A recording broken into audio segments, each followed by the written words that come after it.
হে রাসূল বুঝি না আমি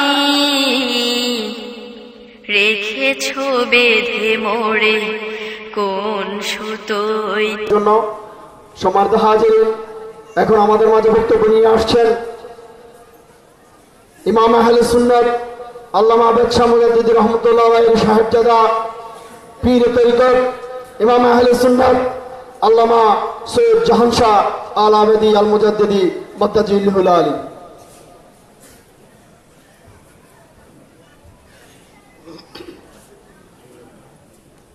نحمده ونصلي على رسوله الكريم أما بعد أعوذ بالله من الشيطان الرجيم بسم الله الرحمن الرحيم إن رحمة الله قريب من المحسنين وقد قال الله تعالى في شأن ولينا مخبرا وآمرا إن الله وملائكته يصلون على النبي يا أيها الذين آمنوا صلوا عليه وسلموا تسليما اللهم صل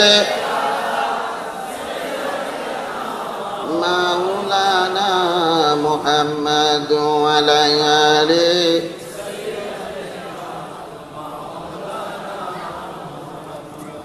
तुझे और जन्नत से क्या मतलब वहाँ भी दूर हो हम रसूलुल्लाह की जन्नत रसूलुल्लाह की सलातुन या रसूलुल्लाह अलैकुम।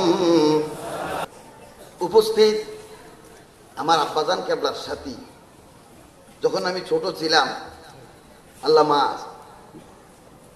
সাইফুর রহমান নিজামী সাহেব কেবলা মাদ্দাজিল্লাহুল আলী আমার আব্বাজার সাথে বহু ওয়াহাবিদের সাথে ফাইট করেছেন। তখনকার ফিগার যে ওনার ছিল আমি দেখে আশ্চর্য হয়ে গেছি, বাঘ সিংহের মতো। আব্বার পরে ওনাকেই দেখতাম যে উঁচা লম্বা।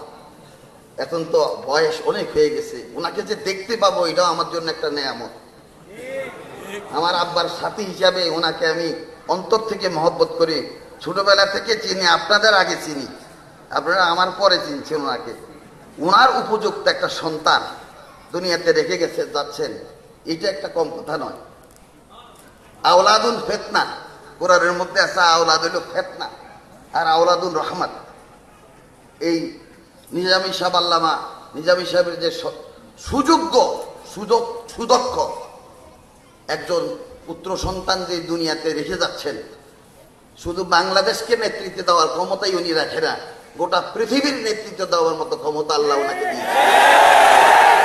আমি বহু বক্তব্য জীবনে শুনেছি, বহু আলোচক আমার সামনে কথা বলেছে, আমি কারো কথা আমার কাছে তত বেশি মূল্যায়ন হয় না, ওনার দুই একটা বক্তব্যে আমার জীবনের জন্য যথেষ্ট হয়ে গেছে। আল্লাহ ওনার হায়াতের মধ্যে জ্ঞানের মধ্যে বরকত দান করুক। আমি মনে করতাম উনি নবী, খোলাফায়ে রাশেদা, সাহাবা, আওলাদে রাসূল এই পর্যন্তই উনি ভালোবাসে, মনে হয় তারপরে আর বাসে না। আজকে দেখলাম ওলিদেরকেও ভালোবাসে, গাউসে পাককেও ভালোবাসে। তো ওনার মধ্যে কোনো ফাঁক যোগ নাই। কেউ কেউ আমাকে টেলিফোনে বলে যে ইমাম হায়াতের নেতৃত্বে গেছেন, আপনি তো শিয়া হয়ে গেছে। আজকে দেখলাম ওনার জবান দিয়ে শিয়ার বিরুদ্ধে কথা আসছে। সুতরাং তোমরা যতই ফাঁক খোঁজ করো না কেন, পারবে না, কিছুই করতে পারবে, কিছুই করতে পারবে না। বেলায়েতের শক্তি যে কেমন এটা সামনে দিনগুলিতে বোঝা যাবে। এক নম্বর উনার মানবতা মুকুট পরে এসেছে, মূল্যহীন জীবন, অখাদ্য সমাজ, হায়ওয়ানিয়াতের চরম পর্যায়ে শিখরে যখন পৃথিবী ডুবে যাচ্ছিল, তখন রাহমাতাল লিল আলামিন মানবতার মুক্তির লক্ষ্যে দেশে এই পৃথিবীতে আল্লাহ রাব্বুল আলামিন রহমতের সাগর বানিয়ে দুনিয়াতে পাঠিয়েছেন। তারপর এই রাস্তাটা, এই রোডটা যদি আমরা খেয়াল করি, আমাদের আল্লামা নিজামী সাহেব মাদ্দাজিল্লাহুল আলী দামাত বারকাতুল আলিয়া ফি হায়াতি, উনিও যেই সিলসিলায়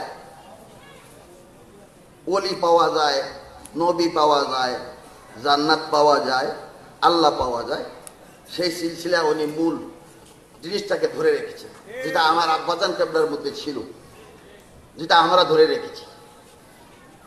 এইটাকে দেখেন, এই যে বোম আবিষ্কার হয়েছে, বিভিন্ন ধরনের অস্ত্রের সামগ্রী, পাহাড় কায়েম হয়ে গেছে। এক দেশ দুইটা বোমা মারলে আরেক দেশ শেষ, এক দেশ থেকে আরেক দেশে দুইটা বোমা মারলেই শেষ। এত শক্তিশালী পৃথিবী এখন হয়ে গেছে। কিন্তু এত শক্তির মধ্যে আমি একটা শক্তি তাদের কাছে পরাজিত, একটা শক্তির কাছে তারা পরাজিত, সেটা হলো বেলায়েতের শক্তি। গোরগোবিন্দ রাজার বিল্ডিং একটা তকবীরের চুরমার করে দিয়েছে। পৃথ্বীরাজের সিংহাসন আনার সাগরের পানি লুটায় দিয়ে রক্ত, মানুষের রস, গাছের রস, ফলের রস, স্তনের দুধ টেনে নিয়েছে।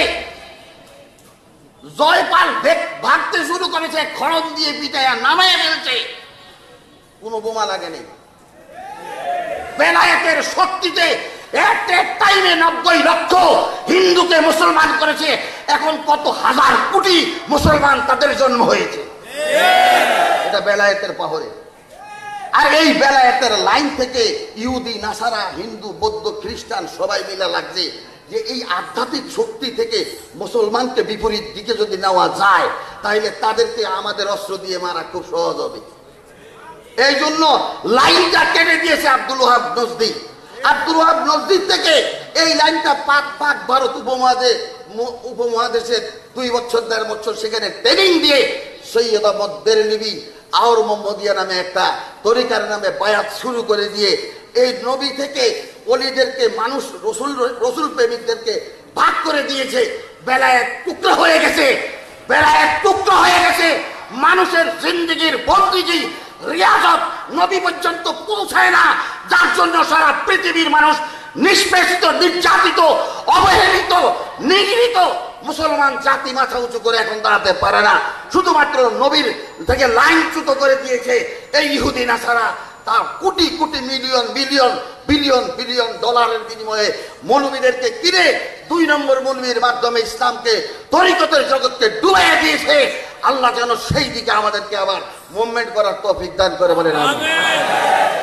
শুধু এতটুকুই বলবো,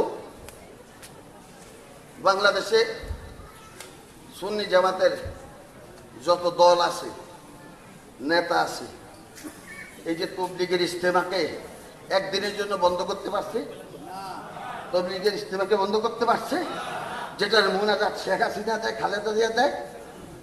আপনারা সুন্নিদের পিছনে সুন্নি লাগেন, লাইগা নিজেদেরকে দুর্বল, সুন্নিদেরকে দুর্বল করতেছেন। একতা আসতে হবে, ঐক্য আসতে হবে। সব সুন্নি জামাতের জায়গা এক জায়গায় যদি এসে যায়, কসম খোদার 5 বছর লাগবে না সংসদ দখল করতে।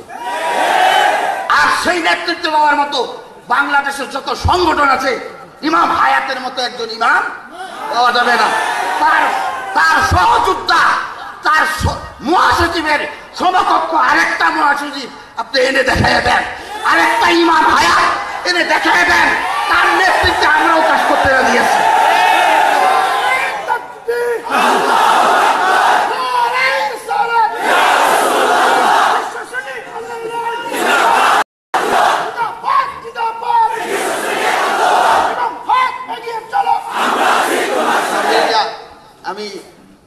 আমি আবারও আমার গুরুজন, আমার বাবা সমতুল্য আল্লামা সৈয়দ সাইফুর রহমান নিজামী সাহেবকে হায়াতে তৈয়বা দান করুক, ইমাম হায়াতকে হায়াতে তৈয়বা দান করুক। সুন্নি প্রত্যেকটি পীর মাসায়ে, সুন্নি আন্দোলনের প্রত্যেকটি কর্মীকে, সমর্থককে আল্লাহ যেন হায়াত, শক্তি এবং অর্থ দিয়ে মালামাল করে দেয়। এবং এই নেতৃত্ব আমরা যেন বাংলার মসনদে সুন্নিয়তের আদর্শ প্রতিষ্ঠিত হয়েছে, বাতিল বিতাড়িত হয়েছে দেখার মতো আমাদেরকেও হায়াত ভিক্ষা দান করুক। আমিন। ওয়া আখির দাওয়ানা আলহামদুলিল্লাহ রব্বিল আলামিন। আসসালামু আলাইকুম ওয়া রাহমাতুল্লাহি ওয়া বারাকাতুহু।